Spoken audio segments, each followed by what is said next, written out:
Oi, pessoal, tudo bem? Eu agora, né, a semana passada eu mandei para vocês uma apostilinha para ver um pouquinho sobre a origem da vida, a origem também do planeta Terra, como que o universo surgiu, enfim. E essa aula eu vou falar um pouquinho alguns pontos que também caracterizam e dão continuidade ao que a gente está vendo, tá bom? É, eu achei melhor gravar porque aí vocês vão assistindo com calma, né? E depois vocês podem me mandar perguntas, depois eu explico para vocês como que a gente faz isso, tá bom? Vamos lá.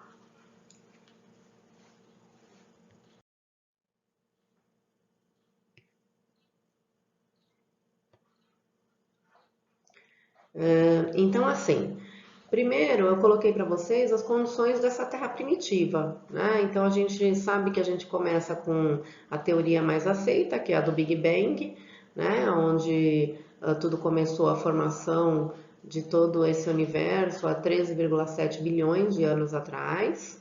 Aí a gente fala da formação da Via Láctea, cerca de 10 bilhões de anos. Sistema solar, entre 5 e 4,5 bilhões de anos atrás, né?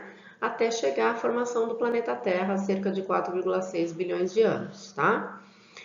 A gente costuma dizer o seguinte, que tudo começou com um acúmulo de partícula de poeiras, de rochas, gases que sofriam muita pressão e muito calor, né? E aí,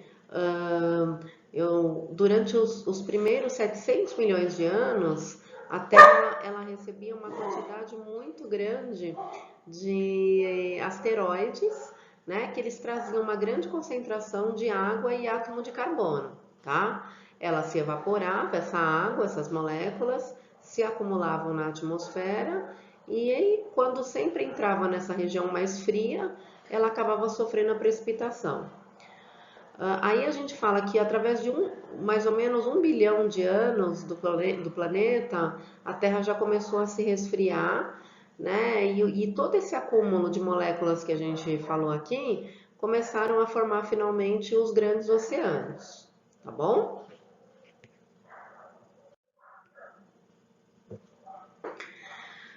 Bom, nós temos aqui algumas hipóteses que falam sobre essa origem da vida, né? Então, como que teriam surgido essas moléculas orgânicas que originaram os primeiros seres vivos? Então, a gente tem três teorias que são classificadas, né, que a gente discute bastante. Muita gente fala da criação divina, então que tudo veio através do criacionismo, então Deus que formou todo o universo, né? Através do que as pessoas acabam lendo bastante pela própria Bíblia, enfim, né? Então envolve tudo se fala da criação de Deus. Também existe uma outra teoria sobre a origem da vida que se chama panspermia, né? E por mais que eu coloquei aqui a imagem do ETzinho, não necessariamente a gente precisa pensar num ser extraterrestre que veio aqui no planeta. Mas, por exemplo, a gente pode pensar até de moléculas que vieram, né, átomos, moléculas que vieram de outros planetas, através desses asteroides, se depositaram aqui para começar a formar essa origem da vida, tá? A evolução molecular, ela fala da combinação dos compostos inorgânicos da Terra primitiva, né, de tudo que tinha presente nesses oceanos, na atmosfera, que foram se unindo, formando agora moléculas orgânicas e a partir disso começou a originar o primeiro ser vivo. Então a gente fala que o primeiro ser vivo era como se fosse uma bactéria primitiva chamada coacervado e a constituição química dele basicamente era água e proteína, tá?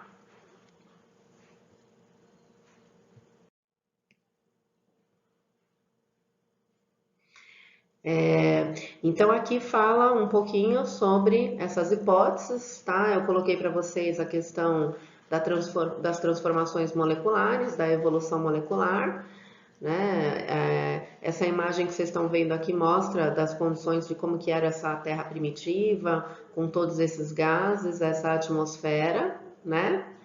E que foram ficando, né, retidos aqui através da ação depois da força da gravidade e passaram a constituir a atmosfera primitiva.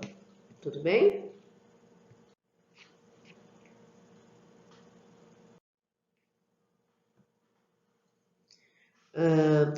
Ainda pensando nessa evolução molecular, eu coloquei para vocês os compostos químicos que se falava bastante da atmosfera primitiva.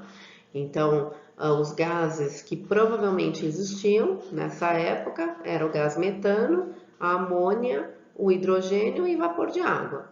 E aí o que que acontecia? Através das tempestades que aconteciam em grande escala, né?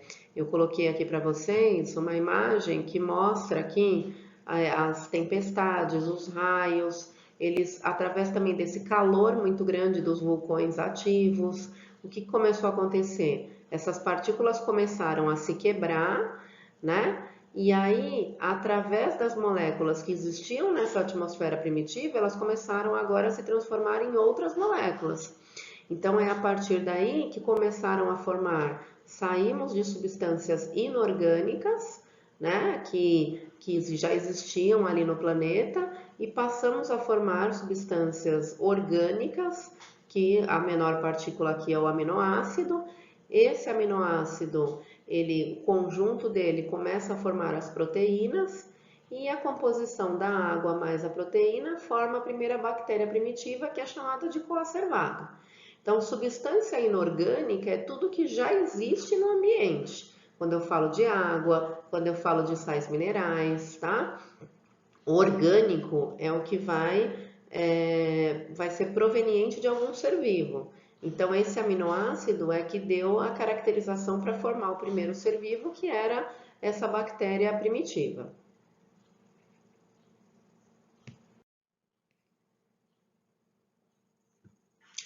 Bom, pensando em toda essa evolução molecular, então eu coloquei para vocês que aproximadamente 3,5 bilhões de anos atrás a gente não tinha camada de ozônio. Então a gente tinha aquela radiação direta, né, principalmente a ultravioleta, que atingia a Terra com grande intensidade. Então é óbvio que se a gente pensar em termos de vida, também esse era um dos fatores de limitação da própria vida, né?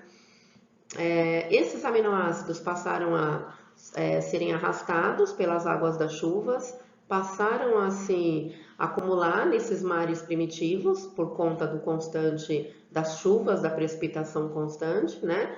Esses mares eram quentes, rasos, que a gente chama de sopa nutritiva, e aí passou a ser muito rico em matéria orgânica, né? Essas moléculas orgânicas formaram o que a gente falou, daqueles coacervados, que é a junção da água mais o aminoácido, conjunto de aminoácido forma a proteína, e aí a gente tem a proposta feita, que vocês já leram na apostila anterior, do Haldane e do Oparin, né?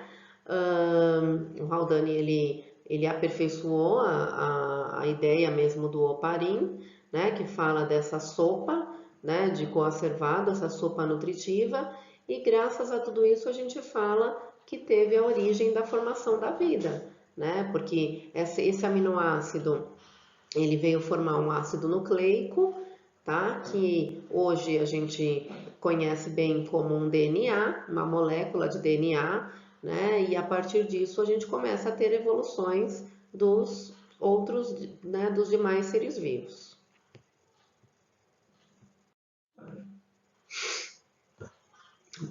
Bom, o Miller, vocês viram também na apostila anterior que ele desenvolveu um aparelho para tentar recriar todas essas condições existentes na Terra primitiva, tá? Então, eu vou pôr aqui já o aparelho para vocês verem, né? Que vocês já viram no slide anterior.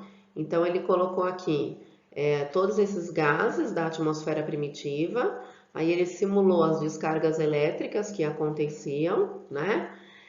Que mais aqui? Dentro desses gases, a gente está vendo aqui molécula da água, né? O gás carbônico, o metano, a amônia, o hidrogênio. E aí começamos ele simulou as descargas pelo polo positivo, polo negativo, sofrendo aqui altas temperaturas para estimular a formação aqui do vapor de água. E aí, a partir de tudo isso, a gente começa a verificar a existência da formação agora das partículas orgânicas, porque começa a se quebrar, né, todos esses compostos, e agora a gente está falando na formação de novos compostos, tá?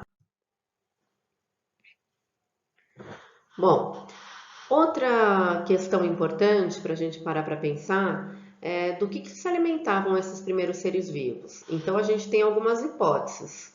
A hipótese heterotrófica é que os primeiros seres vivos eles eram incapazes de produzirem os seus próprios alimentos. Então eles tinham que retirar os nutrientes da onde eles conseguiam captar isso do próprio planeta, tá? Atualmente, a hipótese mais aceita é a autotrófica. Então, eu mesmo produzo o meu próprio alimento. Hoje a gente caracteriza uma nutrição autotrófica, por exemplo, as plantas, os vegetais, que eles produzem o próprio alimento. Nessa época, a gente de terra primitiva, a gente não está falando de planta, porque ainda não tem, né? Mas o que acontecia? Essas primeiras células que se formaram dessas bactérias primitivas, elas passavam a utilizar energia que vinha dessas substâncias inorgânicas, dos nutrientes, e faziam um processo muito semelhante à fotossíntese, mas que por captar essas substâncias químicas, a gente chamava de quimiossíntese. E aí fazia a fermentação e que depois pôde originar, né, uma respiração aeróbica de captar o oxigênio depois que ele surgiu, né? A fotossíntese, enfim, que foi vindo bem depois, tá?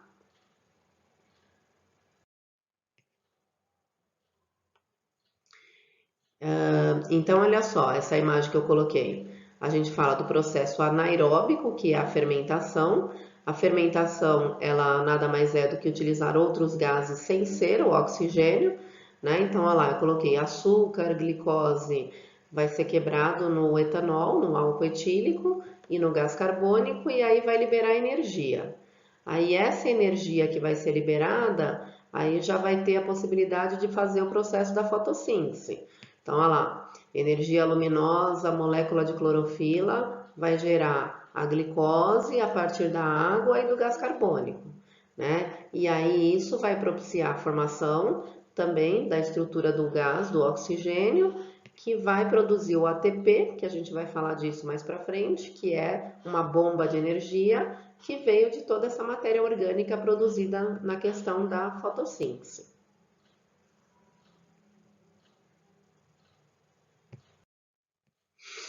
Bom, aí na apostila anterior que eu mandei para vocês, vocês perceberam que a gente tinha uma discussão muito grande, né, antigamente, dessas duas teorias que falava da abiogênese, ou seja, da geração espontânea que a gente falou, e da biogênese, né, que depois foi comprovada.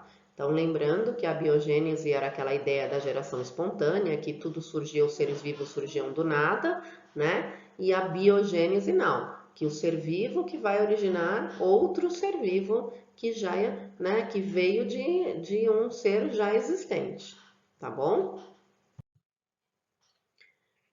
Aí vocês também foram vendo um pouquinho dos pesquisadores, coloquei mais alguns aqui para vocês, que falava da biogênese, então Helmont, que falava que os ratos surgiam a partir de camisa suada, trigo e queijo, aí surgia do nada o rato, né? Isso em 1577.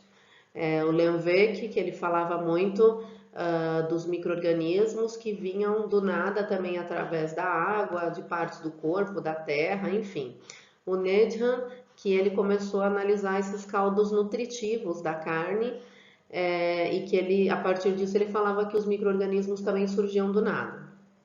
Aí, né, começaram a surgir, a partir de 1626, os pesquisadores para contestar essa biogênese. Então veio o Red, que a gente já viu, né, que ele usou lá os pedaços de carne para confirmar que as moscas elas vinham, depositavam, né, os ovos, que surgiam as larvas e não que a mosca surgia do nada. Depois veio o Spallanzani, né, só que ao invés de ele pesquisar com um pedaço de carne, ele fez com caldo de carne, que ele ferveu, né? E o Pasteur, ele complementou a ideia do Spallanzani, mostrando, né, que os micro-organismos eles não surgiam do nada, mas que eles vinham do ar a partir daquela quebra do gargalo que vocês viram. Então, aqui o experimento do RED, que vocês já viram na apostila anterior, né? Então, as moscas entram nos frascos abertos, depositam os ovos. No frasco fechado, ela não tem como fazer isso, né? Aí o Needham e o Spallanzani, que a gente falou aqui já, né? Do caldo de carne, que foi fervido, mas aí achava-se que os micro-organismos surgiam também a partir desses micro-organismos que vinham, né? Depois que esfriava o caldo de carne. Aí o Pasteur, ele derrubou toda essa teoria finalmente da biogênese, porque ele mostrou que os micro-organismos eles vinham finalmente do ar, né? E não do caldo de carne, certo? Com a quebra do gargalo, que a gente falou, né? Então, esse aqui é o experimento do Pasteur, a quebra do gargalo foi super importante para mostrar que os micro-organismos eles acabavam vindo depois do ar, né? Tudo bem? Enfim, então é isso que a gente precisa focar agora nas nossas explicações, tá? Eu coloquei para vocês esse último slide que ele mostra uma pesquisa que eu quero que vocês façam, né? Então, em que consiste a técnica de pasteurização, descubra no seu dia a dia onde a gente pode utilizar essa técnica e diferenciar a pasteurização do Ultra High Temperature, né? Do UHT. Eu vou pedir para vocês me enviarem essa pesquisa por e-mail, tá? Vou mandar novamente a atividade para vocês me responderem e aí vocês me enviam até terça-feira da semana que vem. As outras atividades que vocês me passaram, eu estou corrigindo, né? Eu estou indo com calma, mas estou fazendo as correções para ir anotando e fazendo a pontuação de vocês das atividades, tá bom? Qualquer dúvida que vocês forem tendo de tudo isso que a gente está vendo, me mandem e-mail, perguntas, tá? E depois eu já comecei a montar o Google Classroom para a gente poder se comunicar ali com mais facilidade, tá bom? Então, um super beijo para vocês, vamos nos falando, espero que vocês tenham gostado e é isso. Tchau, gente. Até.